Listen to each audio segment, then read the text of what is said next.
Alright, in the previous section, we split our data into a training and testing dataset, and we used the trained dataset to turn all our independent variables into dummy variables. Now it's time to estimate our PD model. Let's open a new notebook. We need the same Python libraries as before, so let's import NumPy as NP and Pandas as PD. First, let's import the 4 datasets we exported when we were done with the pre-processing. These are the train inputs, the train targets, the test inputs, and the test targets.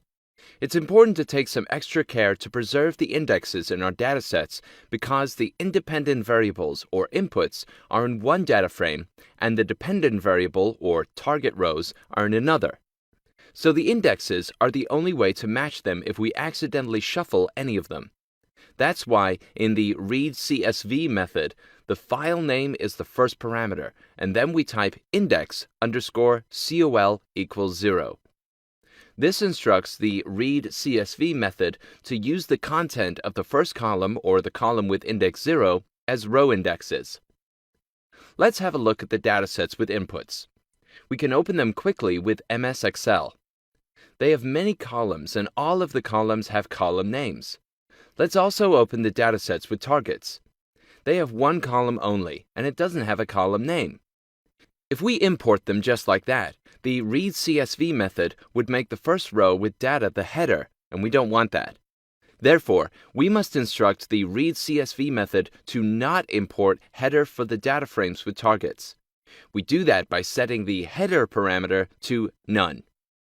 Let's see real quick what happened. Here's the head of the train inputs dataset. Here, we've got all the independent variables. And here's the head of the input targets dataset. As we can see here, the train inputs data frame has 373,028 rows by 323 columns.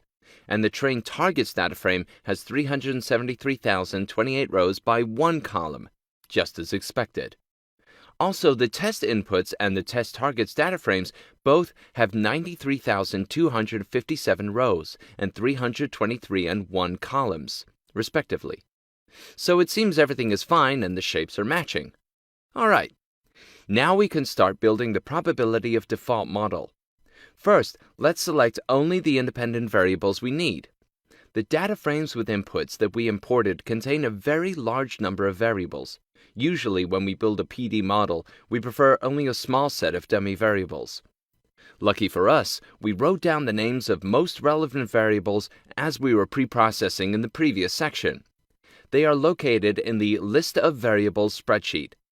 Let's create a new data frame called Inputs Train with Reference Categories to store only the dummy variables we are going to use for the PD model. We'll take them from the Lone Data Inputs Train data frame using the LOC method. So we take all rows from the Lone Data Inputs Train data frame, and we take only the columns listed in the List of Variables spreadsheet. In this case, I will only copy-paste them, as that would be much faster. Great! Now each original variable we decided to include in the PD model is represented by a number of categorical dummy variables. As we mentioned before, all the information for a given number of dummy variables that stand for one original variable can be represented by one less dummy variable. In fact, now we must remove one dummy for each original variable.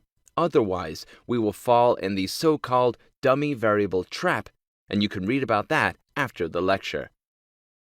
Once more, we are prepared. While pre-processing, we determined one reference category from all the dummy variables we created for each original variable. The reference category will be the dummy to remove from the PD mode. In this way, whatever dummy is not included in the training process will become the reference or the benchmark. If all other dummies are 0, we will be in the case where the removed dummy should have been 1. Okay. So from the data frame with all dummy variables, we must remove the reference categories.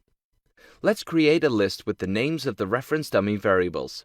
We'll call the list reference_categories. Since we have taken note of them in the List of Reference Categories spreadsheet, we can simply copy-paste them. Finally, we can proceed to selecting only the relevant dummies for our PD model. Once more, they are all dummies less the reference categories.